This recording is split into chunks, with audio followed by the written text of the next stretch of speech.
Yeah, it's interesting because if you look at those two faces on that poll, who do you see? You see Barack Obama and you see President Bush. And you don't see you see President Trump there, but here's what happened. Yesterday was Dick Cheney's funeral. May he rest in peace. He's somebody's father, he's somebody's brother, he's somebody's friend.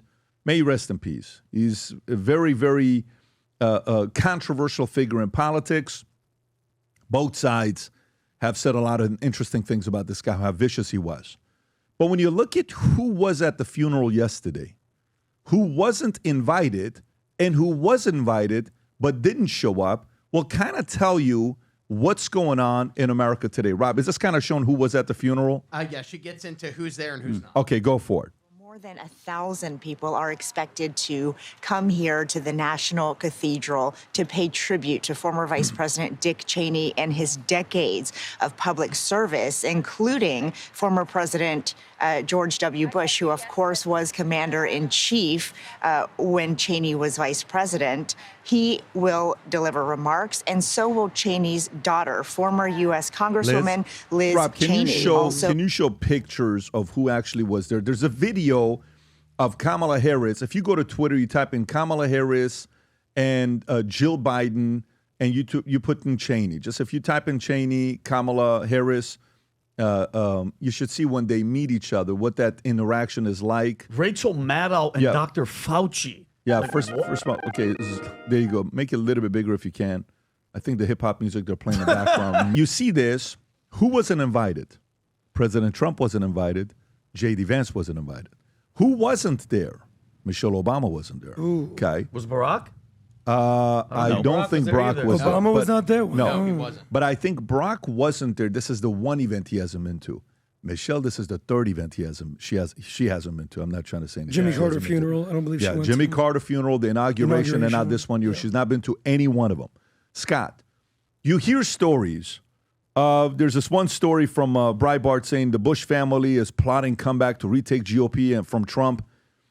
What is your impression when you see something like this happening with Dick Cheney? It's his funeral. Trump and J.D. Vance are not there. Michelle and Obama, okay, Obama should be there. Michelle not there. How do you process this yourself? Well, the thing that jumped out at me was seeing Rachel Maddow at this funeral. I mean, when I first saw it yesterday, I thought, am I living on Earth too? Rachel Maddow is at Dick Cheney's funeral. I mean, remember what they called Dick Cheney? Before they called Donald Trump Hitler, they were calling Dick Cheney Hitler, war criminal, needs to be in jail, and so on. All he had to do was one thing to get Rachel Maddow there. He voted against Trump in 2024. I mean, that's the thing. They hated. Oh, you vote against Trump, now we love you. That's it. And so, to me, the transparency of this is sort of disgusting. Look, this is establishment Washington.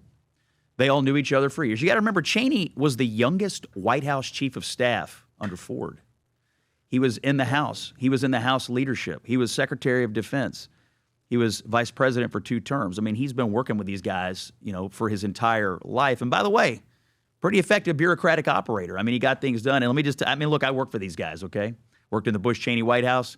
I worked on both campaigns. I'll tell you one thing about Dick Cheney. The man hated radical Islamic terrorists more than anything in this world. And that's pretty much what he dedicated himself to doing, killing them and stopping them from hurting Americans. And so I don't think you can ever criticize that. But this is official Washington. And the divide is, did you stand against Trump or did you go with Trump? Now, interestingly, even though Cheney was against him in 24, when a lot of Republicans weren't with Trump in 16, Cheney actually stepped up and said, no, I'm for Trump. I'm voting for Trump. And it was kind of a shot in the arm for Trump back in the 16 campaign. In fact, I think Cheney actually went to the Republican National Convention to show his support, and Bush did not. Wow. So he went on a little bit of a roller coaster. Cheney voted for him and endorsed him in 16? Yes, sir. And I will tell you this. I don't, look, his daughter, Liz Cheney, became the biggest anti-Trump person. J6. I don't begrudge a man for supporting his daughter. It doesn't surprise me. Would be shocked if he did otherwise. But what I find sort of just disgusting is, this guy spent his entire life as a Republican, as a conservative. He goes against Trump one time, and all of a sudden you got Rachel Maddow at your funeral. I mean, she doesn't like Dick Cheney. She has no use for Dick Cheney except to be a weapon against Donald Trump. Everything revolves around Trump. Have you and Rachel Maddow ever had any interactions together or no? Never met her. You've never met her No. and never spoken to each other? No. Okay. Interesting. When you see this happen. By the way, how much credence do you give to the story about the fact that President Bush and his family are reportedly planning to retake the Republican Party from Trump once he's out of the office, according to a recent rumor stirring that there's a plot to end the so-called Bush exile as part of the effort to take how much credibility do you give to a story like this? Zero, because look, the president or the presidential candidate controls the party. Trump's the president. He's the titular head of the party. I suspect J.D. Vance will be the next nominee. Then he'll be the titular head of the party. That's who is in charge of the party. Now, are there Bush people around who support Trump and are part of it? Absolutely, and that's fine. But the idea of an ex-president, you know, who, by the way, has been out of public life. George W. Bush has not meddled in anything. He doesn't come out and criticize. I mean, he doesn't give speeches. Obama does. Clinton does. You know, Jimmy Carter did his whole life. Bush retired. He's a painter. He's not involved in politics right now, so I don't give it any credence. Well, question for you. We all remember what happened in the 2016 run-up to the election. Trump single-handedly destroyed the Bush family and the Bush family legacy with Jeb Bush on stage. It got so bad that Jeb Bush had to ask and beg people, please clap. In that debate, low energy Jeb, there was a clear fissure between the new MAGA party and the Republican Party, in my opinion. What do you recall from that when he just completely dismantled Jeb Bush and, in essence, the Bush White House legacy? Well, my recollection of that whole year was that it wasn't just the Bush family, it was also the Clintons. So he beats, you know, it was kind of old guard establishment politics versus new people. We're throwing out the old guard and we're going in a much different direction.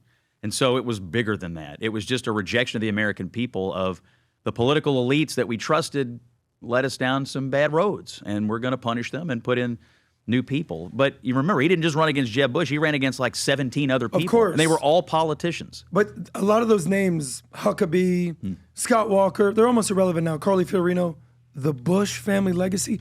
For Trump to take out the Bushes, the Clintons, and essentially Obama with a third term with Biden. Yeah. He has it's been a trifecta. He has been the destroyer of political legacies. I mean, that is one of his legacies as a political actor for the last 10 years, taking out entrenched things like whether it's a political dynasty, whether it's the establishment media, whatever. You know, the guy has, you know, the people that were running our politics have all basically fallen to Donald Trump, not just Democrats, but Republicans too. You know what Lee Zeldin said yesterday? He said the most interesting thing. He said, in every room the president is in, he's the alpha. In every room he's in, he's the alpha. Okay? There is power in that statement. It doesn't matter if he's meeting with China, if he's meeting with billionaires, if he's meeting with people richer than him, longer experienced than him in politics, he is the alpha. And he's proven it. In 2016, he didn't fully have that. You know, he just got lucky, 17, 18. When it fully got validated was 2024. 100%. There is no questions now. No, whatsoever. He's the guy running it. You have to either get behind him or... Can I tell you a story from my Sure, book? please. I interviewed Scott Bessent, the Treasury Secretary. I was in his office, and he has a picture of Lincoln over his desk. And I said, is that your favorite Republican president? He said, no, Teddy Roosevelt. I said, why? He goes, Donald Trump is the modern Teddy Roosevelt. You ever read about Teddy Roosevelt?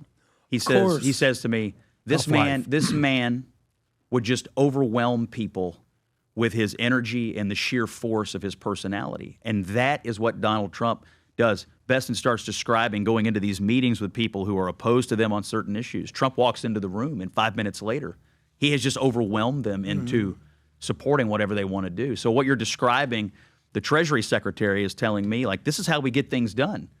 We bring people together, and Trump walks in and just sort of overwhelms people. It's what Roosevelt did. It's how he operated. You can't really replicate it. You either have it or you don't, and not very many people have it. And Teddy Roosevelt also got shot. Yeah. And proceeded to give an hour-long speech after he got shot.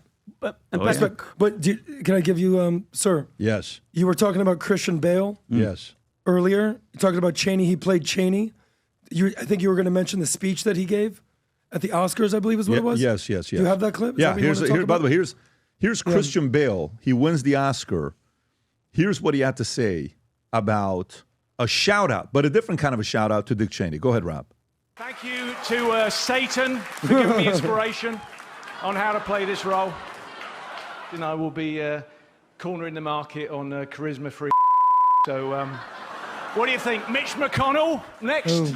That could be good, couldn't it? Thank you. I don't to- like this. yeah. I don't like this. I'll be honest with you. Some British guy bitching about our republic. I don't While he's making money. Do you not like it just because he's British? Well, no, I don't like it because A, I know these people. Like, you got to understand, I know these people. B, this guy doesn't know anything about American politics. But do you disagree that Dick Cheney, many people think he's Satan? Well, I agree, but back when I was working for him, those many people were the most liberal, progressive Democrats in American politics. And so Have you been in the same room with Dick Cheney? I worked on both campaigns. I worked in How the was he Bush-Cheney like? White House. What was he like? The caricature of it was totally wrong. He was extremely like grandfatherly almost.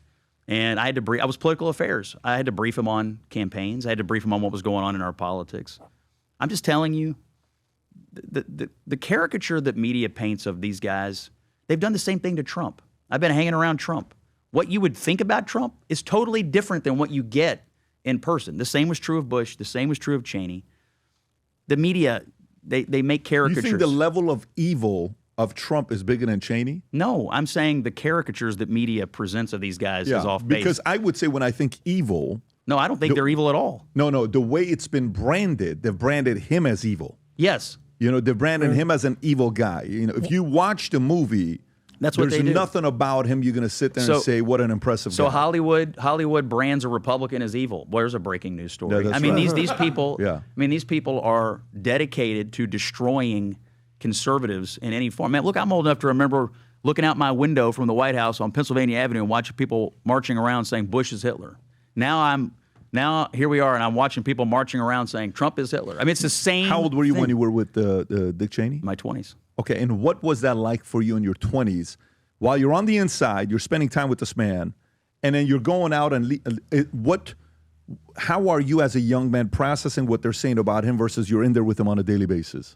I mean, it doesn't match, and I knew it, and we knew it, and I think one of the frustrations that we always had was, how do you defeat this propaganda? Like, how do you defeat these narratives? How do you defeat these caricatures? It's one of the reasons Republicans love Trump. He shows up and says, we don't actually have to take this. We don't have to take this lying down. And that was, I think, one of the frustrations with old guard politicians, that they just didn't fight back hard enough to try to defeat what Hollywood or the media and anybody else was doing to the Republican Party. There's only one Dick Cheney. Not a lot of people are compared to Satan. Everyone's Hitler these days. Can you speak to the whole concept that Dick Cheney was part of the military-industrial complex? Why are you looking at me like I'm crazy? I'm listening. Okay, gotcha. Okay, that's just a normal face. Gotcha. But they think that You watch me on TV, I make faces at people. I like That's what it. I do. No, we all look at him the same way. Tom, Continue your enough. question. Tom, the military-industrial complex. I don't know if he was part of Halliburton, Northrop Grumman, He was whatever the it was. CEO and then on the board. So Okay. For, There's a lot of people left, right, and center who are like, well, 9/11, Dick Cheney. You've heard these stories, no? Yeah. Speak to that a little bit, would you? Okay, well, here is my recollection that on 9/11 we were attacked by radical Islamic terrorists, and then the Bush-Cheney administration swung into action to protect Americans from further attacks. And that is their legacy. And at the time, the country supported it. I mean, vast majority of the country supported it. Over time, Democrats decided they didn't support it. But the overriding issue was, how do we keep radical Islamic terrorists from killing Americans? Now, Cheney goes back farther than that. He was Secretary of Defense during the first Persian Gulf War. And so is he part of the military establishment in this country? Well, yeah, he was Secretary of Defense. He was Vice President of the United States. He was in office on 9/11. Bush and Cheney were wartime leaders. So, of course, they're identified with military stuff. But their actions, in my opinion, after 9/11, I mean, you got to remember, guys, it was... it was scary. The thought that they could come in here and knock down those towers and they were going to fly airplanes into the White House. They flew one into the Pentagon. It was a direct attack on America. And it's 2025, and I know it was a long time ago, but in my opinion, we do well to remember there are people out there that want to kill us, and they would do it today if they had the chance. In a heartbeat. But if we think about it, though, Scott, it was those Islamic terrorists came from Saudi Arabia, but then they lied, Cheney and the Bush administration, and they said Iraq had weapons of mass destruction, and we went there and we killed 1 million people, including a bunch of my brothers and sisters, because I'm a veteran as well with Pat. So I wouldn't call him Satan. The hardest thing watching this and watching them in church was me having to pray for him, because I prayed to God that he got right with God and Jesus Christ, because at the end, because of the damage that he did. You mentioned Halliburton. How are you doing all the defense contracts and you work for Halliburton and then you're getting paid for all those defense contracts? And 9/11, like you said, 9/11, I'm from New York, tragic thing. All the stories, there's still a bunch of unanswered questions, especially building number 7. We're not going to get into that. But to act, and by the way, he pushed techniques like waterboarding and stuff, which if you're even a known terrorist and they waterboard you, you're going to admit to anything. So they were grabbing people and saying, tell us that it was here so we could go bomb this. No. Waterboard, they admit it and they go for it. So I understand that they were, you worked for them and that you were friends. I wouldn't call them Satan, but there's a lot of damage that is done for America and for American troops. And my brothers and sisters, I was in during 9/11 and had to deal with all that nonsense afterwards. So some accountability has to be done for what he did and what he did to the country. Well, So- first of all, thank you for serving. Anytime. Second, the accountability for decisions by politicians comes in elections. So 9/11 happened. They got reelected in 2004. But then 2008 happened and Democrats came in. I mean, some of what you're describing was a reaction of the American people in 2008. It ushered in the Obama era. But then, of course, the reaction to Obama was Trump. And so, look, we may have difference of opinion about actions at the time, but my personal view is that the American people ultimately decide how they're going to react to the decisions that were made at the time, and they decide in the next election. Same thing will happen to Trump. In 2026, they'll vote again. In 28, we'll vote, but it'll be a reaction to the decisions that are made. But do you agree, Scott, that once 9/11 happened, we were told, because mind you, I remember Bush on the aircraft carrier, and America, Mission and we got to get accomplished. these terrorist things. Scott, I fell for it too, but knowing that they were like, okay, Iraq, weapons of mass destruction, and we went all in, and then the dust settled, and we're like, wait a minute, wait, so they changed the name of the war to Enduring Freedom, as if we weren't going to go, wait, time out. Everybody's dead. Saddam Hussein, say what you want about him, bro. I know family members that have family in Iraq. He was the best thing for them. It's crazy to say that, but he kept everybody at bay. The moment he was gone, look at all the ISIS, everything was born, and it's been a mayhem. And then all the security, all of our spying on us and all that stuff opened up the door for them. So what? No, what were you going to say? This is the frustration that I hear from people on the right. So clearly we can go to the left and the Democrats and they hate Cheney, but there's people on the right, Vinny like this, who generally are not a fan of anything the Bush administration did. And not to go off topic here, why did we go into Iraq? They said that Netanyahu the Israeli government, from what I understand, was basically saying for decades, Iran is the problem. Iran is the head of the snake. Don't go into Iraq. And the Bush-Cheney administration was like, listen, Bibi, we got this. We're going into Iraq. And then Bibi had to get up on stage and be like, look, Iraq. It's kind of like a different way around. But there's a lot of people frustrated like, Vinny, why the hell did we go into Iraq? Destabilize the Middle East? I get Afghanistan. Let him respond. Yeah. Let him respond. Well, at the time, the intelligence community was arguing to the political leadership they did have weapons of mass destruction. Now, that turned out to be largely false. But, as President Bush has long said, look, if you're the president, we just suffered 9/11, and the CIA comes in and says, this is a story. How are you going to react to it? You make decisions based on the information you have at the time. Then that doesn't necessarily, you go ahead 10, 15, 20 years and you look back on it and say, well, this was wrong, that was wrong. Here were the consequences of that. You got to live with the consequences of your decisions. Have you ever read his book? Have you ever read President Bush's book? No. I think you should. It's called Decision Points. Decision Points. Yeah. Yep. If you've never read it, it's actually a good book to read. Okay. Because he talks about the mistakes he made and he goes to it. Like he doesn't hold back. When we I have a very complicated relationship with the president because I've spent some time with him when we brought him to the event and if you come into my office, I got a few things with different presidents. I got a bunch of stuff from President Trump, but I got a letter he wrote me many, many years ago. And when he brought him to the event, we couldn't record. They asked us for the recording. We gave it to him. He had to give it to the Library of Congress, but we couldn't keep it. So we had to literally hand over the chip, and then boom, we don't have the files. And you know what he openly talked about? He talked about issues he had with alcohol.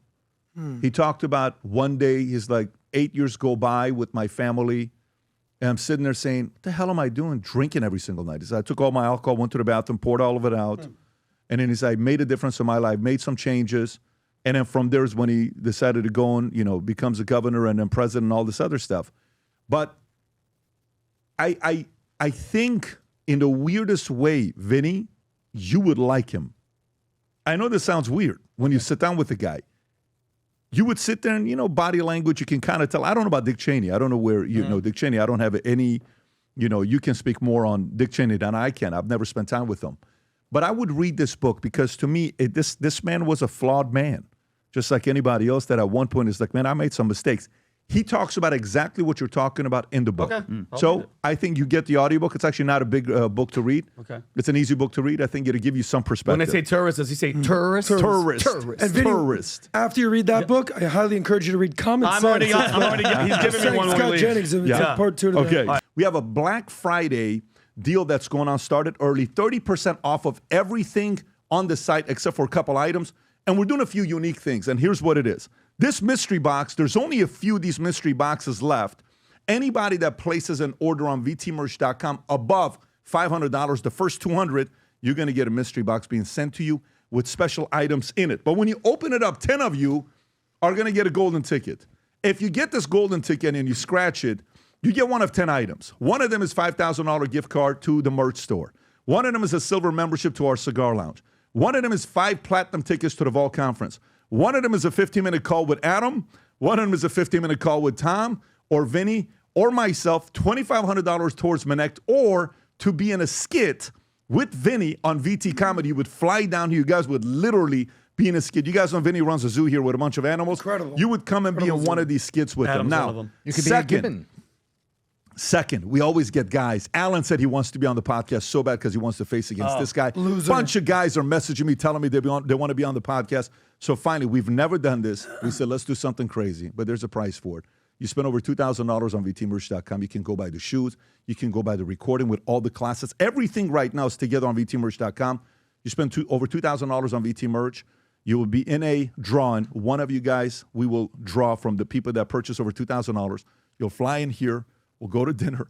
We'll do PBD podcast prep, and you'll sit exactly where Scott Jennings is sitting, and you'll do a podcast story with us, right? And we'll cover stories, and we'll ask you, what do you think? What do you think? So if you don't mind that kind of pressure, you want to be have some fun with us, and you'll get a behind the stage, literally, on what happens here. Go to vtmerch.com, place your order. Hopefully, we'll get a chance to see you very, very soon. This goes from November 17th to December 2nd. 99% of the items on vtmerch.com right now are 30% off. Go buy a bunch of products for your husband, for your wife, for your sons, for your kids. Christmas is around the corner. Do some early Christmas shopping. Save that money at vtmerch.com. If you enjoyed this video, you want to watch more videos like this, click here. And if you want to watch the entire podcast, click here.